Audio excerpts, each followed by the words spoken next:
नमस्कार आप सभी को। मैं नेहा दैया त्रिदिशाएं क्लासेस में आप सभी का हार्दिक स्वागत करती हूँ। और आज हम करने जा रहे हैं CSIR SO interview preparation tips part number 5 your path to success. 4 video हमने चैनल पर अपलोड कर रखी हैं। जिन लोगों ने वो नहीं देखी हैं वो उन पुरानी वीडियोस को ज़रूर देखें। बहुत ही बारीकी के साथ में हमने चीज़ें डिस्कस की है, किस तरह के क्वेश्चन पूछे जा सकते हैं, कौन से डॉक्यूमेंट्स रिक्वायर्ड है, या किस तरीके की आपको ड्रेसिंग सेंस रखनी है इंटरव्यू के दौरान। इन सभी तमाम बातों पर हम बहुत बारीकी के साथ चर्चाएं कर चुके हैं। आज की इस वीडियो में हम करने जा रहे हैं आप लोगों की डिमांड पर कुछ टेक्निकल क्वेश्चंस के ऊपर बात, यानी जो सब्जेक्ट रिलेटेड क्वेश्चंस हो सकते हैं। सब्जेक्ट रिलेटेड से यहाँ पर हमारा मतलब है कि वो क्वेश्चंस जो आपके सब्जेक्ट से होंगे, जो आपने ग्रेजुएशन में पढ़े हैं। ठीक है, अगर आपने बीटेक किया है, बीई किया है, BTech mechanical engineering, civil engineering, electrical engineering, या मार्केटिंग की है, ह्यूमैनिटीज़ के सब्जेक्ट हैं, बीएड कर रखी है, एमए कर रखी है किसी पर्टिकुलर सब्जेक्ट में, तो वो आपकी फील्ड है जो अभी तक आपने जितनी भी एजुकेशन गेन की है उन सब से रिलेटेड आज कौन कौन से क्वेश्चंस पूछे जा सकते हैं इसके बारे में डिस्कस होगा। तो जिन लोगों ने अभी तक त्रिदिशाएं क्लासेस के चैनल को सब्सक्राइब नहीं किया है वो सब्सक्राइब कर लें। सबसे पहले माँ सरस्वती को ध्यान करते हुए ओम सरस्वती नमस्तुभ्यं वरदे कामरूपिणी विद्या आरंभम करिष्यामि सिद्धिर्भवतु मे सदा। हे माँ सरस्वती, हम अपना अध्ययन शुरू करने जा रहे हैं, हम पर अपनी कृपा दृष्टि सदैव बनाए रखें। ये त्रिदिशाएं क्लासेस का यूट्यूब चैनल है। जिन्होंने चैनल सब्सक्राइब नहीं किया वो सब्सक्राइब करें। वीडियो पसंद आए लाइक कीजिए, कमेंट कीजिए, शेयर कीजिए, और जितना आप लोग चैनल को शेयर कर सकते हैं और या कमेंट कर सकते हैं, अपना प्यार दे सकते हैं, इतना हम लोगों को बहुत अच्छा लगेगा। बहुत एफर्ट किए जा रहे हैं आप लोगों के लिए, तो आप लोग भी इसका ज़रूर ध्यान रखें, अपना फीडबैक ज़रूर दें, मुझे बहुत अच्छा लगेगा। इसके अलावा त्रिदिशाएं क्लासेस का एक टेलीग्राम चैनल है जो आपको लिंक डिस्क्रिप्शन में मिलेगा, और एक डिस्कशन ग्रुप है, वहाँ पर भी आप मुझसे डायरेक्ट जो आपके क्वेश्चन है वो पूछ सकते हैं, मैं आप लोगों का जवाब ज़रूर दूँगी। तो यहाँ पर हम कुछ स्पेसिफिक सब्जेक्ट्स की बात करेंगे, क्योंकि हमारे जो त्रिदिशाएं क्लासेस के ग्रुप में जो लोग ऐड हैं उनकी ये डिमांड थी इन सब्जेक्ट्स के क्वेश्चंस बनाने की, जिसमें मार्केटिंग के कुछ स्टूडेंट्स थे, BTech mechanical engineering, BTech electrical engineering, BTech civil engineering, BE, BSc जिन्होंने कर रखा है, और जिन्होंने सिंपल बीए कर रखा है या बीएड कर रखा है। तो इन तमाम सब्जेक्ट्स के ऊपर आज हम चर्चा करेंगे। तो सबसे पहले हम देखते हैं मार्केटिंग के क्वेश्चन जो आप लोगों से पूछे जा सकते हैं। तो मार्केटिंग एक ऐसा सब्जेक्ट है जो प्राइवेट सेक्टर वाले की तरफ में जो जाने वाले लोग हैं वो ज़्यादा तौर पर करते हैं। गवर्नमेंट जॉब्स की तरफ में जिन लोगों का रुझान होता है वो कम ही इस सेक्टर पर जाते हैं। तो पहला क्वेश्चन तो आपसे यही पूछा जा सकता है, ठीक है, कि आपने क्यों गवर्नमेंट सर्विस को ज्वाइन किया जबकि प्राइवेट सेक्टर में आपके पास बहुत अच्छे अच्छे ऑफर हो सकते थे। ठीक है, इसके अलावा if you are a marketing student the interviewers may ask questions that assess your understanding of marketing principles. ठीक है, how you can apply your skills to the section officer role and your ability to think strategically. Here are some possible questions and answers जो आपसे पूछे जा सकते हैं। Main आपकी जो मार्केटिंग प्रिंसिपल्स हैं उन पे बात होगी, और कैसे आप एक मार्केटिंग का जो आपने डिप्लोमा किया है या डिग्री की है वो किस तरीके से हेल्पफुल हो सकता है आपके सेक्शन ऑफिसर के रोल के लिए। यहाँ पर कुछ क्वेश्चंस हैं, तो आप लोग सब ज़रूर देख लें, क्योंकि इससे टाइप ऑफ क्वेश्चंस आप रिलेट कर सकते हैं। ऐसा बिल्कुल ना सोचें कि ये तो मार्केटिंग के क्वेश्चन है तो हमसे क्यों पूछे जाएंगे। तो यहाँ पर मार्केटिंग सब्जेक्ट के क्वेश्चन भले ही आपसे ना पूछे जाएं, बट हो सकता है टाइप ऑफ क्वेश्चंस आपके सब्जेक्ट से मेल खा सकते हैं, या फिर टाइप ऑफ क्वेश्चंस में आपसे अलग सब्जेक्ट जोड़ करके पूछे जा सकते हैं। यहाँ से आपको सीखने को मिलेगा कि किस तरीके से आप उनको आंसर कर सकते हैं। सो फर्स्ट क्वेश्चन हमारा है, can you explain how your marketing background can benefit the role of section officer at CSIR। क्या आप बता सकते हैं कि जो आपका मार्केटिंग बैकग्राउंड है वो किस तरीके से सेक्शन ऑफिसर के रोल को प्ले कर सकता है, अच्छे तरीके से निभा सकता है। ठीक इसी तरीके से अगर आप टीचर हैं तो पूछेंगे कि आपने बीएड कर रखा वो कैसे हेल्पफुल हो सकता है। आप इलेक्ट्रिक इंजीनियरिंग किए, सिविल इंजीनियरिंग किए हैं, कुछ भी किए हैं तो आपसे पूछा जा सकता है कि आपका ये सब्जेक्ट या आपका ये बैकग्राउंड किस तरीके से बेनिफिशियल हो सकता है सेक्शन ऑफिसर के रोल के लिए। सो यहाँ पर मार्केटिंग है तो मार्केटिंग के लिए अब बात करेंगे। सो यहाँ आंसर है, my marketing background has equipped me with skills such as communication, जहाँ से मिली स्ट्रेटजिक थिंकिंग की बात हुई है। सो कम्युनिकेशन आप हर एक सब्जेक्ट में सीखते हैं, ये बेसिक सी एक चीज़ है। स्ट्रेटजिक थिंकिंग भी होती है, प्रोजेक्ट मैनेजमेंट सीखते हैं, which are essential for a section officer role. आपने बता दिया कि ये सारी चीज़ें भी CSIR के लिए अप्लाई, सेक्शन ऑफिसर के रोल के लिए एप्लीकेबल होंगी। For example, marketing requires understanding client needs. Example के तौर पर जो मार्केटिंग है उसमें रिक्वायरमेंट होती है understanding of client needs and developing strategies to address them which translate to effective problem solving. So जब आप ये समझ जाते हैं कि आपके क्लाइंट की नीड क्या है या जो लोग हैं पब्लिक हैं उनकी नीड क्या है, फिर आप उसके हिसाब से स्ट्रेटजी को डेवलप करेंगे और उनको बताएंगे, जिससे क्या होगा, ये एक ट्रांसलेट होंगी टू इफेक्टिव प्रॉब्लम सॉल्विंग की तरफ में। इसके अलावा additionally my ability to analyse data and create effective campaigns can help in managing departmental projects and promoting internal initiative within CSIR. सो अब डेटा एनालिसिस करेंगे, उसके बाद में क्रिएट करेंगे, इफेक्टिव कैंपेन चला सकते हैं। सो ये सारी की सारी चीज़ें आपके मैनेज करने में हेल्पफुल होंगी, ठीक है, जो भी प्रोजेक्ट्स आपको दिए जाएंगे। Now next question, how would you promote a new CSIR initiative to stakeholders की आप किस तरीके से CSIR के जो न्यू इनिशिएटिव्स हैं उनको प्रमोट करेंगे स्टेक होल्डर्स तक के लिए। So I would begin by understanding the core objective of the initiative and identifying the target audience. सबसे पहले आप जो भी प्रोजेक्ट शुरू करने जा रहे हैं उसकी मेन नीड क्या है कि आपको कोर ऑब्जेक्टिव जो है उसका प्रोजेक्ट का वो पता होना चाहिए, जो इनिशिएटिव शुरू किया गया है और उसमें टारगेट ऑडियंस है वो कौन सी है। फॉर एग्जांपल, जब कोविड-19 का टाइम चल रहा था तो जो ड्रग्स बनाई जा रही थी, जो दवाइयाँ बनाई जा रही थी, सो उस या किट बनाई जा रही थी, तो आपको पता था कि उसका ऑब्जेक्टिव क्या है, वो क्यों बनाई जा रही है। सो कोर ऑब्जेक्टिव था लोगों की या पब्लिक की हेल्प करना, उनको उस जो पेंडेमिक है उससे बाहर लेकर के आना। सो ये इनिशिएटिव था पब्लिक के लिए, टारगेट ऑडियंस थी पब्लिक ही, यहाँ पर कोई बड़ा छोटा ऐसे लोग नहीं थे, बल्कि वो ऑडियंस टारगेट थी जिनको बचाना था कोविड से। So next I would craft clear and compelling message that highlight the benefit of the initiative. फिर आप क्या करेंगे, कैंपेनिंग शुरू, या फिर आप आइडेंटिफाई करने की कोशिश करेंगे कि जो कंपेलिंग मैसेज है उसको आप हाईलाइट करेंगे और बेनिफिट जो भी बेनिफिट्स हैं ऑफ इनिशिएटिव के, utilizing multiple communication channel such as social media, newsletter, webinar, इन सब की मदद से आप एक ब्रॉडर ऑडियंस तक पहुंच बनाएंगे। Gathering feedback from stakeholders and engaging them through interactive content would also ensure better participation and support for the initiative. So जब आप एक बड़ी ऑडियंस तक टारगेट करेंगे सोशल मीडिया के थ्रू, न्यूज़लेटर्स के थ्रू, वेबिनार्स के थ्रू, तो ये काफ़ी हेल्पफुल होगा। और गैदरिंग जब आप करते हैं या फीडबैक लेते हैं स्टेक होल्डर से तो उनको इंगेज रखते हैं, सो ये एक इंटरेक्टिव कंटेंट हो सकता है and that also ensure better participation and support for initiative. Next, what roles does data analysis play in your marketing strategies and how would you use it at CSIR? So data analysis कैसे marketing strategies में एक अहम भूमिका निभा सकता है और आप इसको कैसे यूज़ करेंगे CSIR के टाइम पे। तो डेटा एनालिसिस एक क्रूशियल चीज़ है in marketing as it helps measure the success of campaigns and understand audience behaviour. Data analysis आपके हर चीज़ के लिए काफ़ी महत्वपूर्ण होता है, ठीक है, चाहे आप कोई नया इनिशिएटिव लॉन्च कर रहे हो, कोई नई शुरुआत कर रहे हो, ठीक है, उसमें क्या होता है आपको पता चलता है कि कहाँ पर किस चीज़ की कमी है।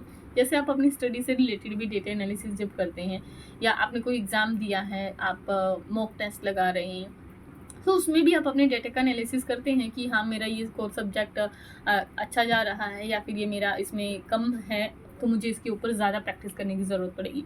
ठीक इसी तरीके से एक ऑर्गेनाइजेशन में जब भी आपको कोई काम दिया जाता है तो सबसे पहले डेटा एनालिसिस हेल्प करता है ये समझने में, मेज़र करने में भी कि प्रॉब्लम कहाँ है, ऑडियंस किसको टारगेट किया जा रहा है, यूज़ क्या होगा इन सब का।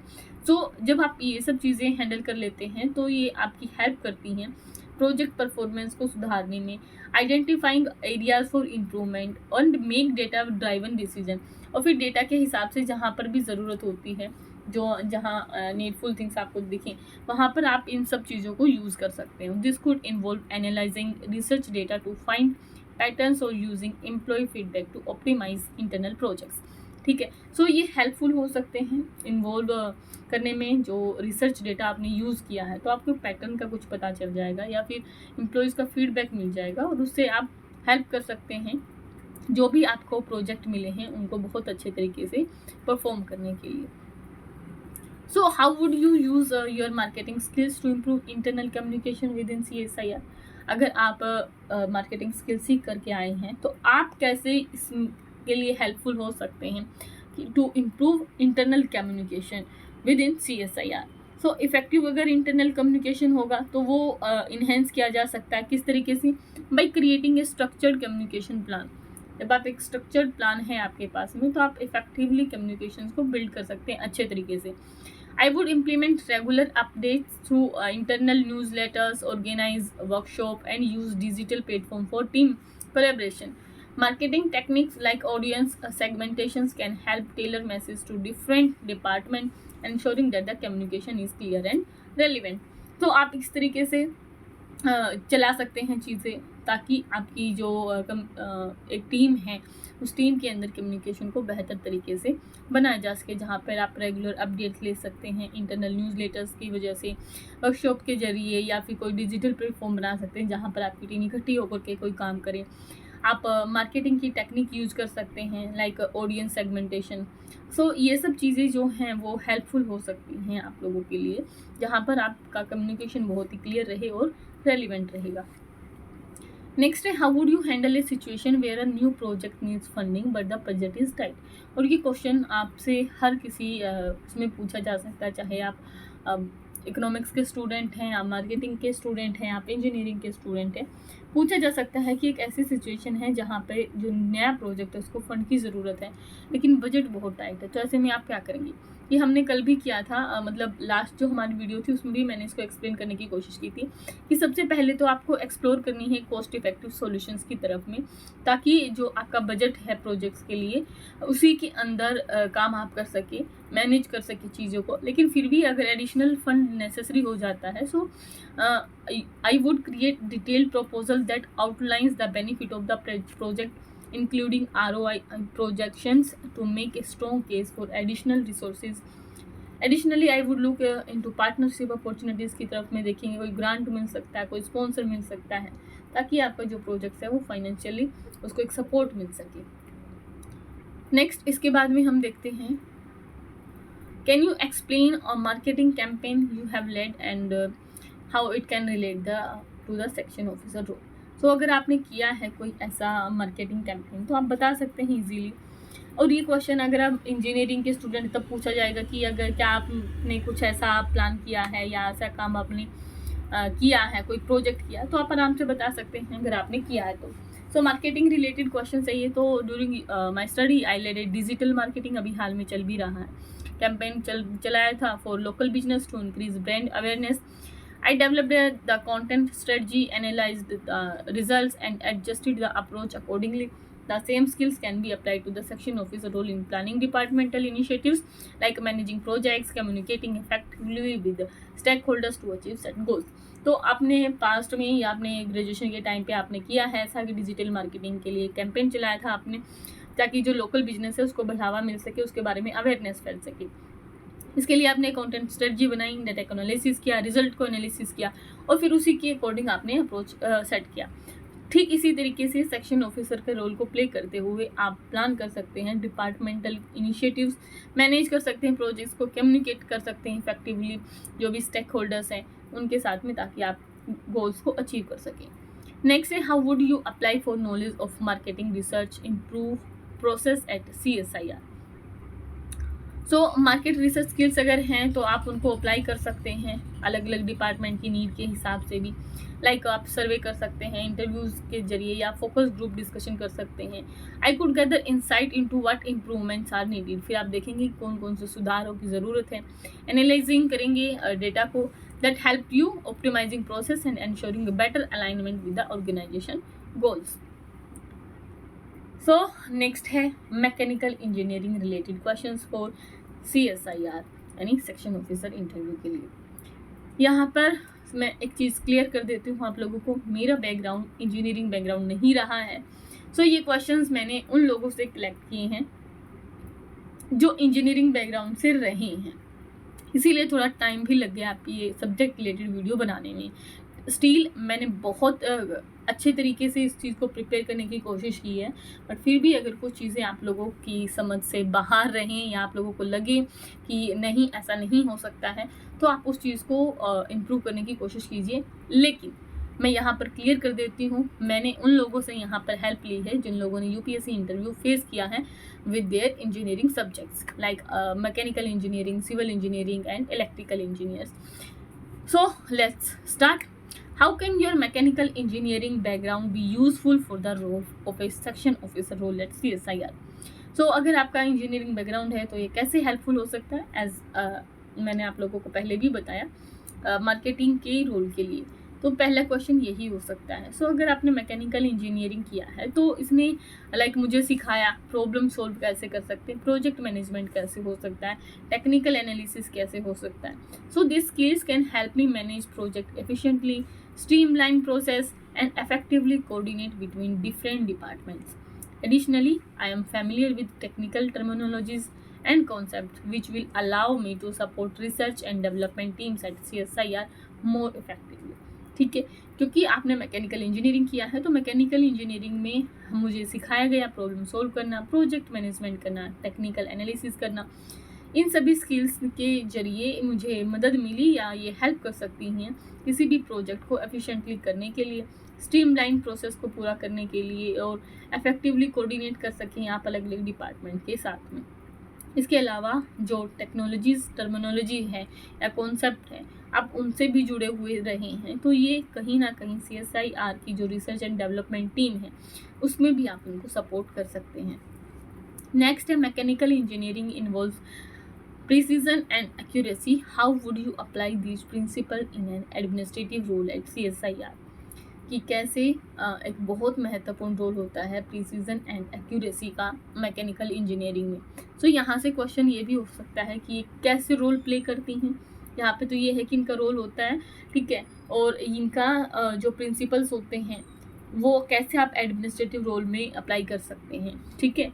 सो इसके अलावा ये क्वेश्चन खुद भी आपसे पूछा जा सकता है कि मैकेनिकल इंजीनियरिंग की कौन सी ऐसी चीज़ें हैं जो आप यहाँ पर फिट कर सकते हैं या लागू कर सकते हैं जो हेल्पफुल हो सकते हैं। तो आप बता सकते हैं कि मैकेनिकल इंजीनियरिंग में आपने सीखा प्रिसीजन एंड एक्यूरेसी एक क्रिटिकल होते हैं, रोल प्ले करते हैं आपके किसी भी चीज़ को करने में। जैसे आप नट बोल्ट वगैरह जब कसते हैं, ठीक है, तो उसमें क्या होता है कि आप सेम फोर्स के साथ में जब आपने पहला बोल्ट जब लगाया तो उसका फोर्स अलग था, सेकंड का अलग था, थर्ड का अलग था, फोर्थ का अलग था, बट एक एक्यूरेसी होना सब में ज़रूरी है क्योंकि आपने जो फर्स्ट बोल्ट कसा होगा वो फुल मतलब एक स्ट्रेंथ के साथ में लगाया हुआ, लेकिन लास्ट तक पहुँचते पहुँचते वो जो स्ट्रेंथ है वो कम हो गया है, जिसकी वजह से वो सेम एक्यूरेसी या सेम पॉइंट पर नहीं कसे गए हैं। तो इसके लिए आप क्या करेंगे, आप मशीन के जरिए उनको सेम पॉइंट पर फिट करने की कोशिश करेंगे ताकि इन फ्यूचर में वो लूज़ ना हो और एक बैलेंस बना रहे। So precision and accuracy critical role play करते हैं इन एडमिनिस्ट्रेटिव रोल में, क्योंकि अगर आपके थोड़ा सा भी एरर रह जाता है कहीं पे भी तो ये सिग्निफिकेंट इश्यूज क्रिएट कर सकता है। So I would apply the same attention to details that I use in engineering to administrative tasks such as reviewing documents, managing budgets and coordinating projects. जब आप इन सब चीज़ों में बहुत से माइनर चीज़ों के ऊपर भी एक्यूरेसी की तरफ फोकस करेंगे तो आपके जो एरर हैं उनकी होने की संभावना काफ़ी कम रहेगी। So my engineering training has instilled in me habit of double checking my work and using systematic approaches which would ensure accuracy in my administrative duties. Hope ये क्वेश्चन आप लोगों को क्लियरली समझ आया होगा। Next, what are some mechanical engineering concept you think could be relevant to the work done at CSIR? तो कौन से ऐसे मैकेनिकल इंजीनियरिंग के कॉन्सेप्ट हैं जो आप सोचते हैं ये रेलिवेंट हो सकते हैं CSIR के लिए? तो यहाँ पर मैंने जो कॉन्सेप्ट लिखे हैं ये डायरेक्ट भी आपसे पूछा जा सकता है कि ये पॉइंट्स क्या क्या है। लाइक यहाँ पे हम क्वेश्चन का आंसर देने की कोशिश करते हैं कि concept like thermodynamics, fluid mechanics and material science could be particularly relevant at CSIR, especially if there are projects related to energy, material research, or environmental studies. So my knowledge in these areas would allow me to better understand the technical aspect of such projects and contribute to their administration and management. So जो concepts हैं like thermodynamics, fluid mechanics and material science could be particularly relevant हो सकते हैं CSIR के लिए, specially जब बात की जा रही हो एनर्जी से रिलेटेड प्रोजेक्ट्स की या मटेरियल रिसर्च प्रोजेक्ट्स की या एनवायरमेंटल स्टडीज़ की। सो आपकी जो नॉलेज है इन एरियाज़ में ये आपकी एक बेटर अंडरस्टैंडिंग अप्रोच दिखा सकती है टेक्निकल एस्पेक्ट्स के जरिए of such projects and contribute to their administration and management. Next, what are the benefits and challenges of using automation in an industrial setup? How would you address these as section officer? Automation ये आजकल काफ़ी है और अब तो आजकल बहुत सारी चीज़ें इसी मेथड पर काम कर रही हैं। So automation can improve efficiency, reduce errors and lower labour cost. जब ऑटोमेशन होता है तो आपकी एफिशिएंसी बढ़ती है, एरर कम होने की संभावना है और लेबर कॉस्ट को कम कर देता है। However it may also lead to challenges such as job displacement हो सकती हैं जिसका खतरा है। तो ये चैलेंज है, हाई इनिशियल कॉस्ट होती हैं, इनकी शुरुआती जो कॉस्ट होती है काफ़ी ज़्यादा होती है और नीड ऑफ रेगुलर मेंटेनेंस की इनको ज़रूरत होती है। So as a section officer I would ensure that the implementation of automation is planned carefully, keeping in mind the training needs of employees and the long-term benefits. I would also work on risk management strategies to address potential issues. So automations में जो दिक्कत होती है सबसे पहले तो यही होती है, इनिशियल कॉस्ट इनकी हाई होती है, डिस्प्लेसमेंट का खतरा है और रेगुलर मेंटेनेंस की ज़रूरत होती है। और इन सब के लिए जब आप एज ए सेक्शन ऑफिसर काम करेंगे सो तुम इंश्योर कर सकते हो इम्प्लीमेंटेशन ऑफ ऑटोमेशन का केयरफुली तरीके से, जो प्लान हो, अपने माइंड में ध्यान रखते हुए कि जो आपके एम्प्लॉय हैं उनको ट्रेनिंग की ज़रूरत हो सकती है और वो आपको लॉन्ग टर्म बेनिफिट दे सकते हैं। इसके अलावा आप रिस्क मैनेजमेंट को भी हैंडल कर सकते हैं और उसी के अकॉर्डिंग पोटेंशियल अपना दिखा करके स्ट्रेटजीज बना सकते हैं। How do you think your technical skills would help you handle procurement task as a section officer? My technical skills would help me assess the specification and quality of equipment, materials, or service that need to be procured.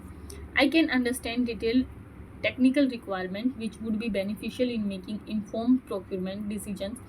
Additionally, my ability to analyze and compare options would ensure that the organization gets the best value for its money. यानी आपकी जो technical skill हैं वो कैसे help कर सकती हैं procurement task को एज ए सेक्शन ऑफिसर जब आप काम करेंगे। तो आप की जो टेक्निकल स्किल्स हैं उन्होंने हेल्प किया है कि आपका स्पेसिफिकेशंस जिस चीज़ में है या क्वालिटी ऑफ इक्विपमेंट्स क्या है, मटेरियल्स क्या है, सर्विस जिस की ज़रूरत है need to be procured. So I can understand detail technical requirement क्या है उस चीज़ की, इसके बारे में आपको पता चल गया, समझ सकते हैं आप। तो ये बेनिफिशियल हो सकती है in making informed procurement decisions. Additionally, my ability to analyze and compare option would ensure that, और इसके अलावा जो मेरी एबिलिटी है एनालाइज करने की और ऑप्शंस को कंपेयर करने की, ये इंश्योर करेगी कि ऑर्गेनाइजेशंस को जो बेस्ट वैल्यू है इसके पैसे के बदले यानी best value for its money मिले। What challenges do you anticipate in transitioning from technical role to an administrative one, and how do you plan to overcome them?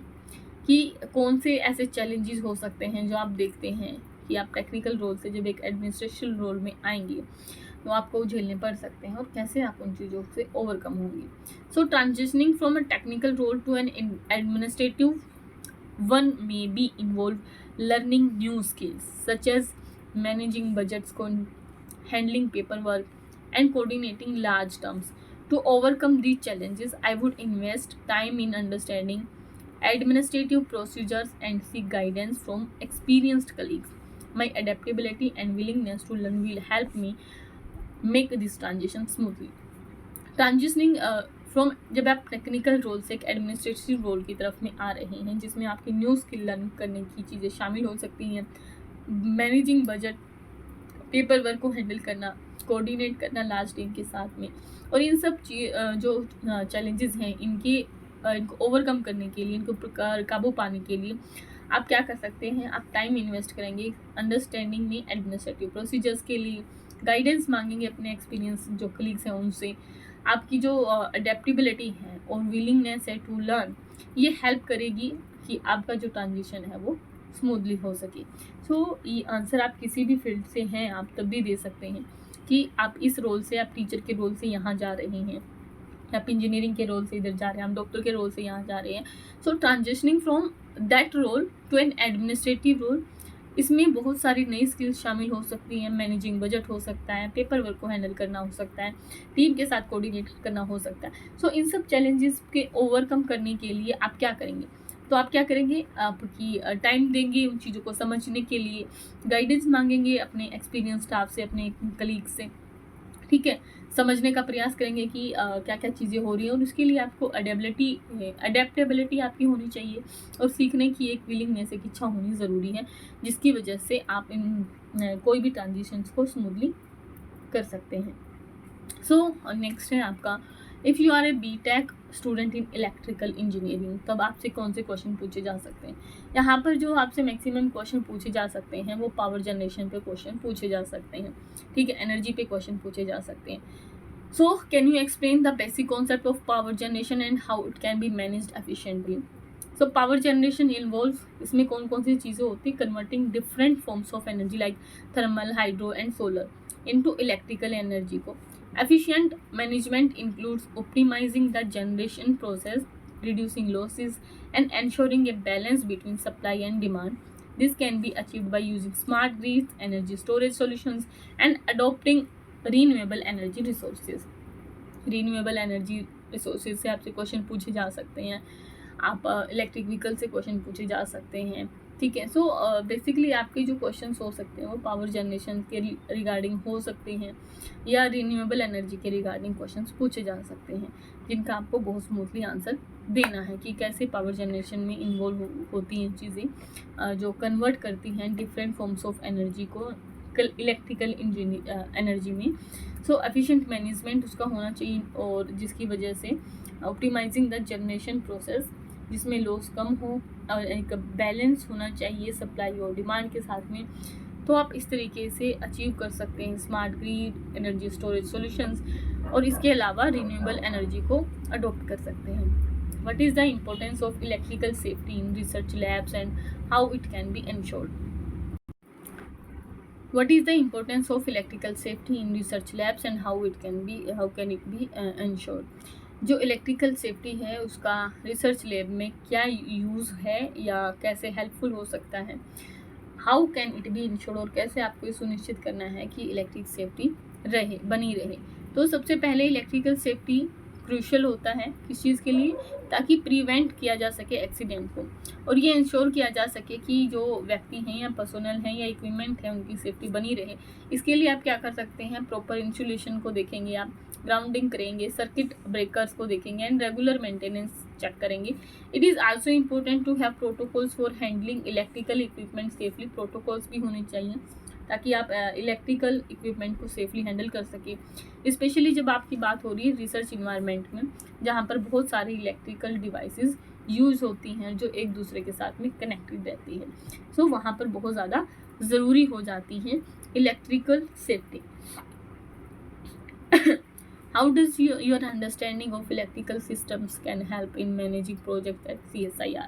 एक क्वेश्चन पूछा ही जाता है, तो आपको बता देना है कि कैसे जो इलेक्ट्रिकल सिस्टम है वो अलाउ करता है आपको कॉम्प्रीहेंड करने में the technical requirement of projects के लिए। आप कम्युनिकेट कर सकते हैं effectively with engineers and ensure कर सकते हैं कि जो प्रोजेक्ट स्पेसिफिकेशंस हैं वो पर्याप्त हैं या उनसे मिलती जुलती हैं। इसके अलावा आप आइडेंटिफाई कर सकते हैं पोटेंशियल टेक्निकल इश्यूज़ को पहले ही leading to a better planning and project execution. What do you know about energy conservations and how it can be promoted within an organization? तो एनर्जी कंजर्वेशन पे आप सबको क्वेश्चन पूछा जा रहा है यहाँ पे कि आप उसके बारे में क्या जानते हैं. तो एनर्जी कंजर्वेशन के बारे में आप जो भी जानते हैं आपको हाँ वो बता सकते हैं कि एनर्जी कंजर्वेशन में इन्वॉल्व होती हैं reducing energy consumption through efficient practices and technologies. So इसी तरीके से जब आप एक ऑर्गेनाइजेशन में होते हैं so it can be promoted bye implementing energy efficient lightning भी बना सकते हैं, स्मार्ट एनर्जी को यूज़ कर सकते हैं, ठीक है नहीं, स्मार्ट एनर्जी मैनेजमेंट सिस्टम लगा सकते हैं, encouraging employees to conserve energy and investing in renewable energy resources. So इस तरीके से आप प्रमोट कर सकते हैं ऑर्गेनाइजेशन में. How would you approach a situation where you need to improve energy efficiency in a building at CSIR? सो अगर आपको करनी है एनर्जी एफिशिएंसी CSIR की बिल्डिंग में तो आपका दृष्टिकोण क्या होगा? सो सबसे पहले आप I would start by conducting an energy audit करेंगे, ये आइडेंटिफाई करने के लिए कि एरिया ऑफ हाई कंजप्शंस कहाँ है, पोटेंशियल वेस्टेज कहाँ हो रही है ज़्यादा, और इन सब ऑडिट के रिजल्ट के बेस पे रिकमेंड करेंगे मेजर्स क्या हैं, like upgrading to energy efficient lighting, optimizing HVAC systems, installing energy management systems and promoting energy saving practices among staff. So इस तरीके की आप चीज़ें ला करके एक अप्रोच दिखा सकते हैं जहाँ पर आप एनर्जी एफिशिएंसी की बात कर रहे हैं CSIR के में. नेक्स्ट है आपको कोई एक एग्जांपल देना है एक टेक्निकल प्रोजेक्ट पे आपने काम किया and how you handled any challenges that arose. So during my final year ये आपको बताना है कि आपको कोई भी एक ऐसा प्रोजेक्ट मिला था जहाँ पर आपको काम करना था और किस तरीके से आपने वो चैलेंजेस को फेस किया. तो यहाँ पर लिखा हुआ आप पढ़ सकते हैं इजीली, टाइम बहुत कम है, उसी को देखते हुए हम अगले क्वेश्चन पर चल रहे हैं. So what do you know about energy conservation के बारे में आप जानते हैं क्या है, ये हालांकि क्वेश्चन पहले हो चुका है. सो ये थे कुछ क्वेश्चंस जो आप लोगों के डिफरेंट फील्ड के अकॉर्डिंग थे जहाँ पर हमने बात की इंजीनियरिंग से related. So now technical and application based कुछ क्वेश्चंस हैं जो आपके हर फील्ड से पूछे जा सकते हैं. सबसे पहला जो क्वेश्चंस होता है सो आपको एक एग्जांपल देना है एक टेक्निकल प्रोजेक्ट्स का जिस पे आपने वर्क किया और कैसे आपने चैलेंजेस को जो उभर रहे थे उनको हैंडल किया.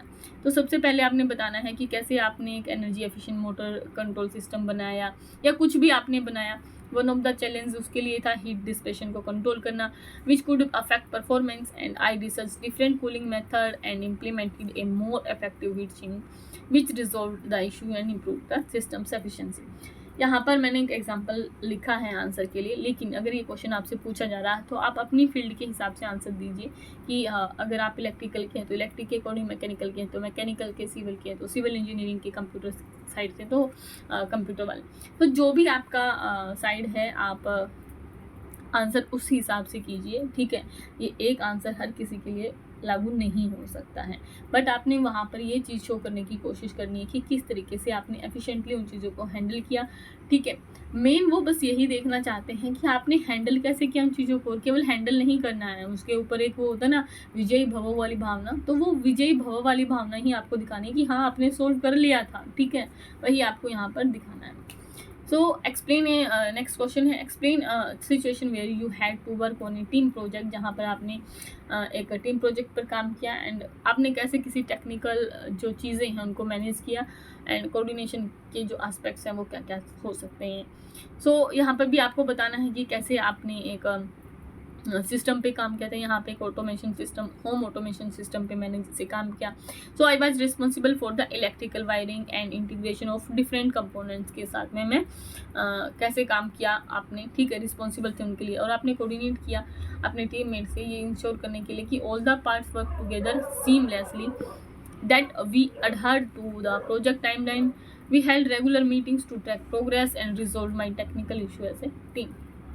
Next, why is project management important in engineering projects and how can you apply it to an administrative role at CSIR? आप बताएं कि क्यों प्रोजेक्ट मैनेजमेंट ज़रूरी हो जाता है इंजीनियरिंग प्रोजेक्ट्स में, और ये कैसे हेल्पफुल हो सकता है।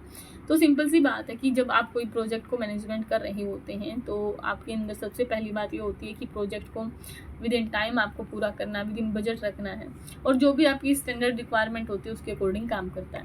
इसमें चीज़ें इन्वॉल्व होती हैं आपकी planning, resource allocation, risk management and communication.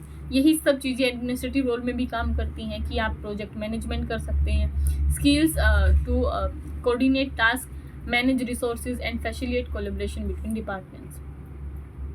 Next है, what are the main challenges you think CSIR faces in implementing new technologies and how can you address them? ये काफ़ी इंपॉर्टेंट क्वेश्चन हो सकता है, ठीक है। सो सबसे पहले कुछ चैलेंजेस हैं जो इसमें इंक्लूड कर सकते हैं। Integration of new technology with existing system, high cost and resistance to change, ये सबसे बड़ी चीज़ है। As a section officer I can help by planning the implementation process, providing training to staff, promoting the benefits of the new technologies to encourage acceptance।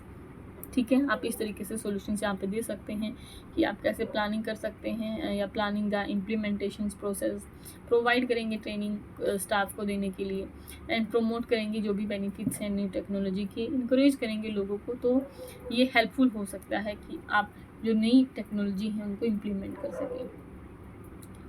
Next है, how do you communicate complex technical information to a non technical audience, के साथ में आप कैसे deal करेंगे। सो सबसे पहले आप क्या कहेंगे, I simplify the information by breaking it down into key points में आप उनको शामिल करेंगे। जैसे कोई बड़ी टर्मिनोलॉजी है तो आप उसको बहुत अच्छे तरीके से तोड़ करके थोड़ा सा तब बताएंगे चीज़ें। And avoiding technical jargons, I use analogies and examples to make the concept easier to understand. It is important to focus on how the information impact the audience and related to their interest। तो सबसे पहले आप लोग जो भी है या मैं हूँ, जो एनालॉजीज़ हैं या एग्जाम्पल्स हैं उनको यूज़ करेंगे ताकि जो आपके कॉन्सेप्ट हैं उनको ईजियर तरीके से आप किसी को समझा सकें। It is important to focus on how the information impacts the audience and relate to their interest, और कैसे जो इन्फॉर्मेशन है वो इम्पैक्ट डाल सकती है, प्रभाव डाल सकती है ऑडियंस पर, या फिर उनके इंटरेस्ट को चेंज कर सकती है। What leadership skill did you develop during your engineering studies and how will you use them as a section officer. यहाँ पर लीडरशिप स्किल्स की बात पूछी जा रही है कि आपने इंजीनियरिंग स्किल के दौरान या आपने टीचिंग के दौरान कौन सी ऐसी चीज़ें की या कैसे आपने डेवलप किया। तो आप बता सकते हैं कि आपने टीम वर्क में काम किया, प्रॉब्लम सॉल्विंग की तरह काम किया, टाइम मैनेजमेंट के लिए काम किया, by leading projects and coordinating with my peers।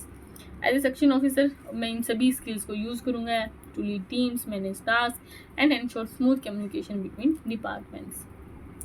Next है, describe the situation where you had to take the initiative to solve problem. अब आपको बतानी है एक ऐसी सिचुएशन जहाँ पे आपने कोई इनिशिएटिव लिया था किसी भी प्रॉब्लम को सोल्व करने के लिए। तो सबसे पहले आपको करना क्या होता है कि आप प्रोजेक्ट के बारे में बताएंगे, वहाँ पे एक इशू था, सर्किट डिज़ाइन का था या किसी भी चीज़ का था। सो आपने एक इनिशिएटिव लिया कि इस इशू में क्या दिक्कत हो रही है, फिर आपने कोशिश किया, found potential solutions and tested them to find the most effective ones. This help the team complete the project successfully and we learn the valuable lessons about troubleshooting. Can you explain a recent technological advancement in electrical engineering that interests you. क्या आप कोई explain कर सकते हैं कि जो recent technological advancement हैं electrical engineering में जिसमें आप इंटरेस्ट रखते हो। सो रिसेंट की कोई भी आप बता सकते हैं। Advancement is the development of solid state batteries. Unlike traditional lithium ion batteries, solid state batteries offer higher energy density, faster charging and improved safety. This technology has the potential to revolutionize electric vehicles and renewable energy storage. So यहाँ से next question आपका पूछा जा सकता है, जैसे thermodynamics के बारे में या कुछ ऐसे कॉन्सेप्ट पूछे जा सकते हैं कि आपको क्या पसंद है। ठीक है, मैकेनिकल इंजीनियरिंग में सबसे अच्छा कौन सा लगता है, सिविल इंजीनियरिंग में सबसे अच्छा टॉपिक क्या लगता है, इसके बारे में ठीक है, या इलेक्ट्रिकल के में इंजीनियरिंग में सबसे अच्छा टॉपिक कौन सा हो सकता है जिसमें आप इंटरेस्ट दिखा सकते हैं। तो आपको अपना टॉपिक बता देना जिसके बारे में आपको अच्छी तरीके से नॉलेज है। ठीक है, यहाँ पर जैसे सॉलिड स्टेट बैटरीज की बात की जा रही है, मैकेनिकल इंजीनियरिंग्स में आप थर्मोडाइनमिक्स बता सकते हैं। ठीक है, या मटेरियल फ्लूइड्स की बात कर सकते हैं। तो जो भी आपके टॉपिक्स हो सकते हैं आप उनके बारे में डिस्कस कर सकते हैं। नेक्स्ट है, how would you handle a situation where you are assigned a task that is outside your area of expertise. ऐसी कौन सी स्थिति थी कि अगर आपने हुआ कि या फिर कोई ऐसी सिचुएशन हो जाती है कि जो एरिया आपकी एक्सपर्टीज़ से बाहर है, तब आप उसको कैसे हैंडल करेंगे।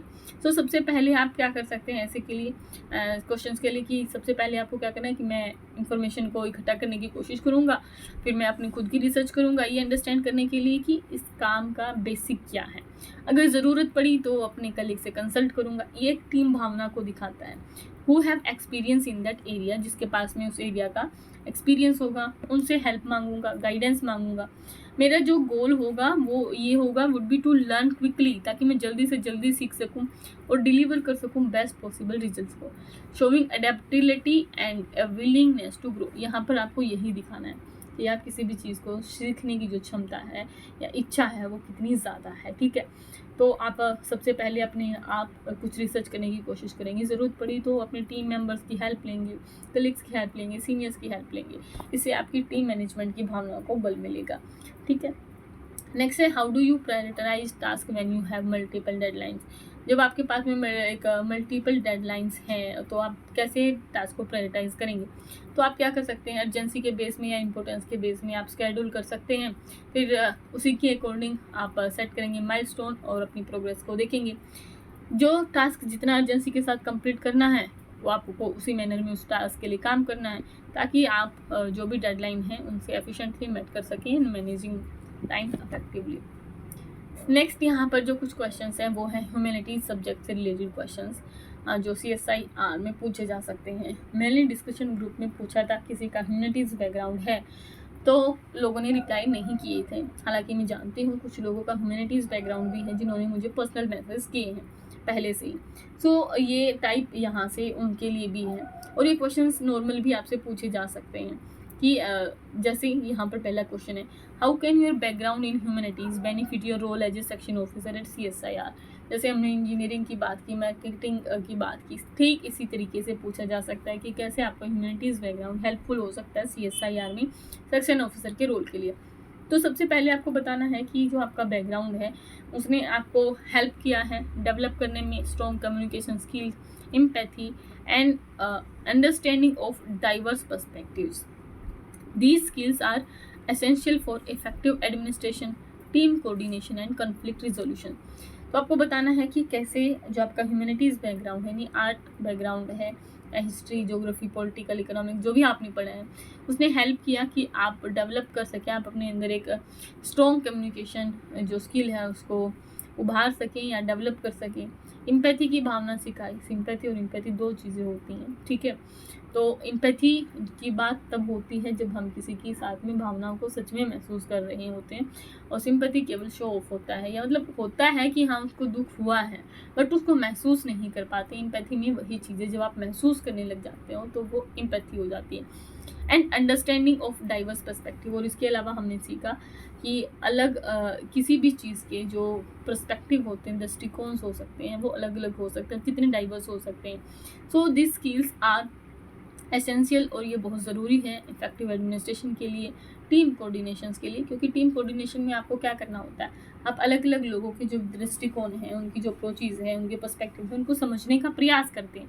तब जब आप उनके पर्सपेक्टिव्स को समझ जाते हैं तो आप बहुत अच्छे तरीके से एक टीम में काम कर पाते हैं या उनके जो कॉन्फ्लिक्ट्स हैं उनको सोल्व कर पाते हैं। Additionally my ability to analyse complex social issues को एनालाइज करने की जो मेरी एबिलिटी है, इनेबल्स मी, ये मुझे इनेबल्स करती है, योग्य बनाती है, ताकि हम जो प्रॉब्लम्स हैं उनको उन तक पहुंच सके, to approach problems thoughtfully and find practical solutions, which is valuable in role that requires handling different stakeholders। उम्मीद है ये क्वेश्चन आप लोगों को समझ में आ गया होगा। नेक्स्ट है, what skills from your humanities studies would you use to handle administrative tasks effectively। सो ऐसी कौन सी स्किल्स हैं ह्यूमैनिटीज़ में जो आपने सीखी हैं या ग्रेजुएशन में जो आपने सीखी हैं जो आप यूज़ कर सकते हैं एडमिनिस्ट्रेटिव टास्क को इफेक्टिवली करने में। सो ह्यूमैनिटीज़ में यानी आर्ट जब आपने पढ़ा, आपने मैथ पढ़ा, इकोनॉमिक्स पढ़ा, पॉलिटिकल साइंस पढ़ा, तो ये सब आपको क्या सिखाते हैं, क्रिटिकल थिंकिंग सिखाते हैं। प्रॉब्लम सॉल्विंग सिखाते हैं, इफेक्टिव कम्युनिकेशन सिखाते हैं। और ये सारी स्किल जो भी हैं कौशल, ये हेल्प करेंगे आपके एडमिनिस्ट्रेटिव टास्क को ड्राफ्ट करने में, ताकि आप जो रिपोर्ट्स हैं उनको ड्राफ्ट कर सकें, कोऑर्डिनेट कर सकें अलग अलग डिपार्टमेंट के साथ में, managing team dynamics.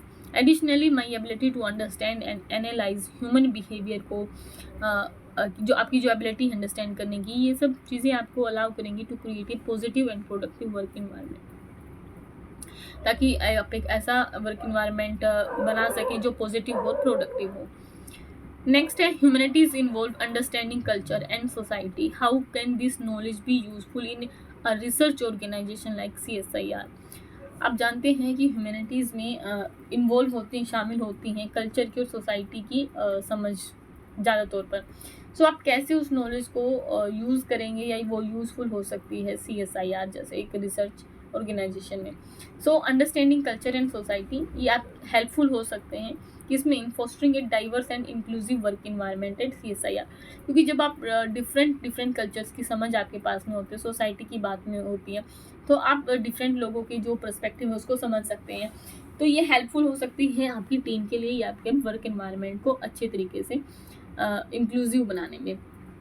It helps in managing teams effectively, ताकि आप जो टीम है उनको मैनेज कर सकें अच्छे तरीके से, उनकी ज़रूरतों को समझ सकें, स्टेक होल्डर्स की ज़रूरतों को समझ सकें, और ये सुनिश्चित कर सकें कि जो ऑर्गेनाइजेशन की जो पॉलिसीज़ हैं, ठीक है, वो सोशली रिस्पॉन्सिबल होती हैं, ये आप सबको पता है। इसके अलावा it can aid in public outreach में ये हेल्प कर सकती हैं, कम्युनिकेशन स्ट्रेटजीज में हेल्प कर सकती हैं, making research finding more accessible to the public. और जो पब्लिक तक पहुँच है जो आपकी, ठीक है, उसके लिए जो रिसर्च आप कर रहे हैं या लोगों तक कैसे पहुँच हो सकती है, उस डाटा को एनालिसिस कर सकते हैं, इसमें आपकी काफ़ी मददगार हो सकते हैं। इसके अलावा है what challenges do you foresee in transitioning from A humanities background. अब वही इंजीनियरिंग से किन तरह, जैसे मैंने बताया था, यहाँ पे भी क्वेश्चन पूछा जा सकता है कि आपका जो आर्ट सब्जेक्ट से आप आए हैं, ये बैकग्राउंड कैसे एडमिनिस्ट्रेटिव रोल के लिए फिट हो सकता है।